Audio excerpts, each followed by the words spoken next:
Seperti yang saya bagi tahu minggu lepas, ada 3 faktor dalam exposure.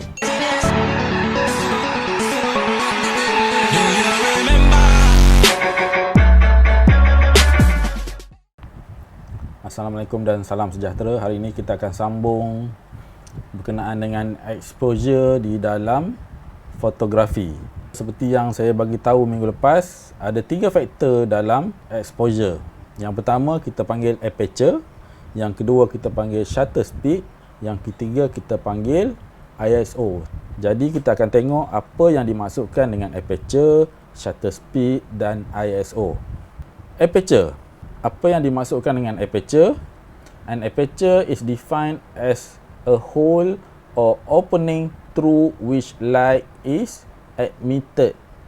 Inside the camera lens is a system of blades which open and close to increase or decrease the opening through which light pass into the camera. Secara fizikal dia, aperture tu berbentuk seperti dalam gambar ni di dalam kamera.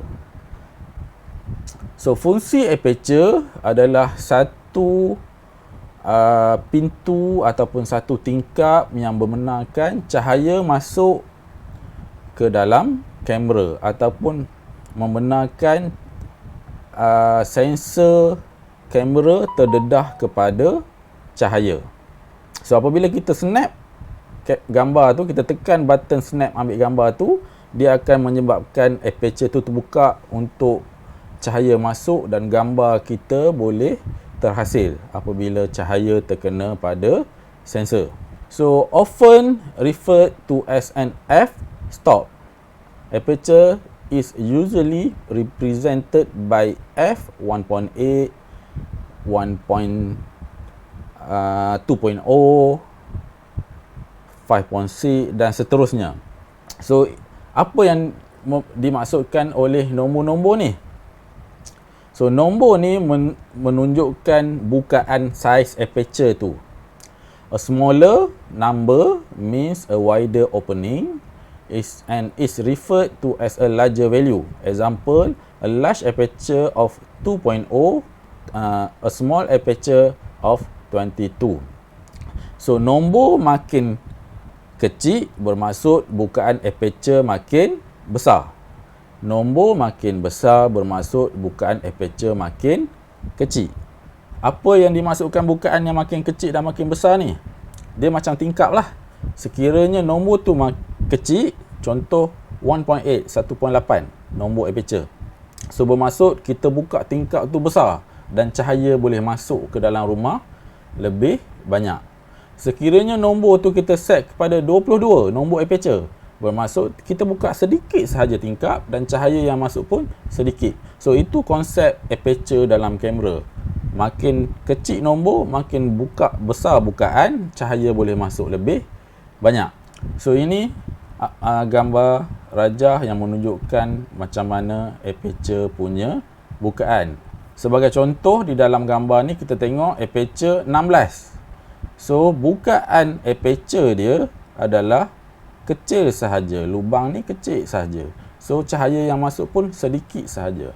So kalau kita tengok bukaan nombor paling kecil ni 2, so bermaksud aperture buka sangat besar dan cahaya masuk lebih banyak. So apa kesan terhadap bukaan aperture ni? Kesan dia sekiranya cahaya kita ambil, contoh kita ambil outdoor, cahaya matahari tengah panas terik. So sekiranya kita gunakan nombor aperture 2 ni, bermaksud kita bukaan aperture tu sangat besar. So gambar kita akan jadi, kita panggil overexpose. Maknanya, ataupun secara biasanya kita panggil gambar terang. So kita tak nampak detail, dah jadi putih. Image yang kita capture tu tak ada pun dalam gambar tu. Sekiranya bukaan aperture tu sangat kecil pula, bermaksud nombor aperture tu f-stop tu besar, contoh 22, cahaya yang masuk sedikit, keadaan gambar pula akan jadi gelap, ataupun kita panggil secara teknikal dalam fotografi kita panggil underexpose, bermaksud cahaya sedikit, gambar yang kita ambil jadi gelap. So kita kena sesuaikan bukaan aperture ni mengikut keadaan sumber cahaya yang ada dalam persekitaran yang lokasi kita ambil gambar tu. Jadi, bukaan aperture juga mempengaruhi satu lagi term yang kita panggil depth of field. Aperture also control depth of field ataupun short form dia DOF, which refers to how much of your image in focus. So depth of field ni menunjukkan berapa banyak image kita berada di dalam fokus ataupun subjek yang kita ambil gambar tu berada di dalam fokus. So a wider aperture bermaksud bukaan aperture yang besar, nombor dia kecil, will give a shallow depth of field and can be used to isolate a subject. Contoh, sekiranya kita gunakan nombor aperture kita 2, kita boleh isolate subjek ni bermaksud contoh kita ada 2 objek. Saya ambil contoh 2 objek ni. Kita susun macam ni kedudukan dia. Dan kita ambil gambar menggunakan kamera DSLR. So dengan function konsep depth of field, kita boleh membuatkan image yang hitam ni, kita boleh capture dia jelas di dalam fokus, dan thin ni out of focus bermaksud dia akan jadi blur. Ataupun kita boleh buat objek hitam ni jadi blur, thin ni berada di dalam fokus jelas. So itu depth of field. So depth of field, fotografer gunakan dia sebagai salah satu elemen untuk kreativiti dalam mengambil gambar. Contoh, kalau kita tengok gambar ni, diberi shallow depth of field, f stop dia adalah 2.8. So kita boleh membuatkan gelung rotan ni yang di hadapan jelas dan yang belakang menjadi blur. Kalau dalam istilah fotografi, kita panggil juga dia sebagai bokeh. Kita juga boleh adjust supaya gelung rotan yang di hadapan ni menjadi blur dan belakang berada di dalam fokus. So sekiranya nombor f-stop ataupun aperture kita, bukaan aperture kita besar, bermaksud nombor aperture kita kecil. Ataupun sebagai contoh di dalam gambar ni, kita tengok dia bagi f-stop dia 32. So sekiranya bukaan aperture tu kecil, objek yang kita ambil gambar tu dia boleh jadi semua subjek berada di dalam fokus. Sebagai contoh, gelung rotan ni kita tengok 3 gelung rotan ni berada di dalam fokus, jelas kelihatan. So itu elemen yang kita boleh guna, kreativiti yang kita boleh guna menggunakan konsep aperture value. Kemudian satu lagi peranan di dalam exposure adalah shutter speed. So apa dia shutter speed ni? Shutter speed ni refers to how long the shutter is open, exposing the image sensor to light, ataupun how long the camera sees the picture. Macam mata kita lah. Shutter speed ni berapa lama kita buka. So sebenarnya shutter speed ni akan merujuk balik kepada aperture tadi. Aperture tadi adalah bukaan. So shutter speed pula berapa lama bukaan aperture tu tadi. So sekiranya kita buka lama, cahaya boleh masuk lebih lama. So sekiranya cahaya masuk lebih lama, gambar pun sekiranya setting kita betul, shutter speed dan aperture tally, gambar boleh jadi dalam exposure yang betul. Maksud kita boleh tengok dengan jelas, tak ada overexpose ataupun tidak ada underexpose. So normally dimeasured dalam unit second, saat. Boleh jadi daripada 30 saat sehinggalah kepada 1/8000 saat kelajuan bukaan aperture tadi ataupun shutter. So kalau DSLR kita boleh dengar bunyi dia. Bila kita tekan button snap tu, kita boleh dengar bunyi shutter tu bergerak. So sekiranya kita set dia kepada bukaan yang lama, kita boleh dengar bila kita tekan bunyi shutter tu akan ambil masa yang lama untuk dia stop. So itu shutter speed. So sebagai contoh aplikasi ataupun kreativiti yang kita boleh gunakan menggunakan shutter speed. So untuk guna ni kita kena dalam mode manual lah kalau DSLR. Sebagai contoh, sekiranya kita mengambil gambar aktiviti sukan. Contoh macam dalam gambar ni yang sedang bermain luncur air ni. So sekiranya kita menggunakan shutter speed yang tinggi, kita boleh freeze gambar tu dan percikan air tu kita boleh nampak detail dia, bintik-bintik dia tu kita boleh nampak dengan detail. Satu lagi kalau melompat ni, so kita boleh nampak capture dia dengan jelas.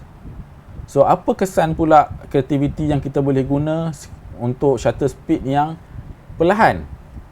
So kita tengok contoh. Ini shutter speed yang perlahan. So kita tengok kalau gambar air sungai ni, kita boleh nampak jaluran air ni macam berkabus ataupun pelari ni kita boleh nampak, kita boleh buat motion, kita boleh nampak motion blur dekat situ. Contoh dekat kaki ni kita nampak motion pergerakan dia. So itu kreativiti yang kita boleh guna menggunakan shutter speed. Satu lagi contoh kita tengok ni. Kita biasa tengok gambar ni ataupun dalam istilah fotografi kita panggil light trail. Light trail. So untuk dapatkan gambar macam ni, kita mestilah menggunakan shutter speed yang tersangat perlahan. So apabila shutter speed tersangat perlahan, bermaksud bukaan shutter tadi akan buka ataupun bukaan aperture tadi akan buka lama. So bila dia buka lama, kita benarkan kamera menerima image ataupun cahaya tu dengan tempoh masa yang sangat lama.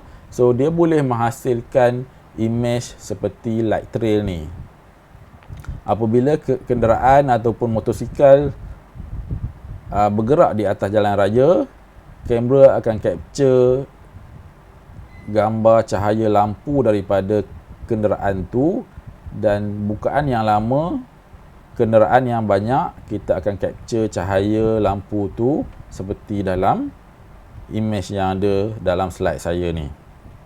So itu shutter speed. So kita boleh control. Contoh, kita berada di dalam suasana yang gelap. Kita nak ambil gambar. Kita nak ambil satu subjek, bila kita snap normal, gelap. So kita boleh gunakan yang pertama tadi dengan kaedah kita adjust, besarkan bukaan tingkap. So kita besarkan bukaan tingkap dengan adjust f-stop tadi kepada nombor yang kecil. So bila buka tingkap besar, cahaya boleh masuk banyak. Suasana yang gelap tadi kita boleh jadi cerah. Sekiranya kita dah buka besar, cahaya gambar kita masih gelap, so kita boleh pula adjust pada shutter speed ni. Bukaan shutter tadi ataupun bukaan aperture tadi, kita boleh biarkan dia buka lebih lama. So apabila dia buka lebih lama, cahaya yang masuk lebih banyak. So gambar yang gelap tadi, setelah kita adjust f-stop pun masih gelap, kita adjust pada shutter speed pula, kita benarkan dia buka lama. So gambar yang gelap tadi boleh jadi cerah dan berada di dalam exposure yang betul. Beware, as your shutter speed decrease, your chances of getting a blurry image increase because you must hold the camera steady for a longer period. So ada satu kelemahan. Apabila kita menggunakan shutter speed yang slow, kita tidak digalakkan mengambil gambar secara hands on, bermaksud kita pegang kamera tu. Sebab apabila shutter speed makin perlahan, gegaran pada tangan kita boleh menyebabkan gambar kita menjadi blur. So sekiranya kita menggunakan shutter speed yang perlahan, adalah digalakkan menggunakan tripod dan menggunakan remote untuk snap gambar. Kemudian kita pergi kepada istilah yang ketiga, kita panggil ISO. So ISO refers to the light sensitivity of the sensor. So ISO adalah sensitivity sensor kamera tadi terhadap cahaya. High ISO value means the sensor will more sensitive to the light, meaning it will take less light to get the right exposure. So nombor ISO makin besar nombor dia menunjukkan memberikan sensor itu makin sensitif terhadap cahaya. Contoh, kalau dulu kita beli yang gunakan kamera yang guna filem tu, kalau kita pergi kedai nak beli filem, so kedai akan tanya kita nak beli filem ISO berapa. Dia akan tanya kita nak shoot bila. Kalau kita nak shoot malam, dia akan bagi ISO filem yang ISO dia 800. Kalau dia tanya kita nak shoot outdoor waktu siang tengah hari, dia akan bagi kita filem yang ISO 100. So itu fungsi ISO. Nombor dia makin besar, makin sensitif dia terhadap cahaya. So ini satu lagi elemen yang kita boleh guna dalam kreativiti untuk mengambil gambar. Contoh yang saya kata tadi, sekiranya keadaan gelap, kita dah adjust f-stop ataupun aperture tadi, kita dah adjust shutter speed, tetapi gambar yang kita ambil masih gelap, cahaya tak cukup. So kita boleh adjust ISO pula. Kita naikkan nombor ISO untuk supaya gambar yang kita ambil tadi berada di dalam exposure yang betul. So itu 3 komponen di dalam kamera yang kita boleh guna untuk mengambil gambar, untuk kreativiti dalam fotografi, untuk supaya exposure gambar kita berada di dalam keadaan yang baik, ataupun kita panggil gambar itu berada di dalam good exposure. Bermaksud kita tengok gambar tu cantik, cahaya dia cukup,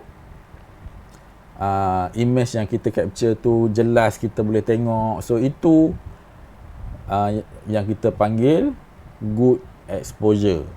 Ada 3 elemen untuk menghasilkan good exposure. Yang pertama tadi, aperture ataupun tingkap pada kamera tu. Kemudian shutter speed, kelajuan tingkap tadi kita buka, lama ke kita buka ataupun cepat ke kita buka tingkap. Kemudian ISO, sensitivity sensor terhadap cahaya. Dia macam mata kita lah, sensitivity mata kita terhadap cahaya. Ada orang bila dia masuk, selepas dia berada di tengah panas, bila dia masuk dalam bilik, mata dia cepat adapt, so dia boleh terus nampak jelas. Ada orang, bila kita berada di tengah panas terik, bila kita masuk dalam bilik, mata kita akan tengok di dalam bilik tu, kita akan nampak dia macam gelap, dan sampai satu tahap barulah mata kita boleh lihat dengan jelas. So itu elemen yang ada di dalam kamera yang kita boleh gunakan untuk mengambil gambar. So itu sahaja untuk kali ini. Kita akan sambung untuk topik yang seterusnya dalam video yang lain. Jangan lupa terus tengok video ini, sebab selepas penerangan ISO ini ada satu video yang menerangkan apa elemen 3 elemen tadi, aperture,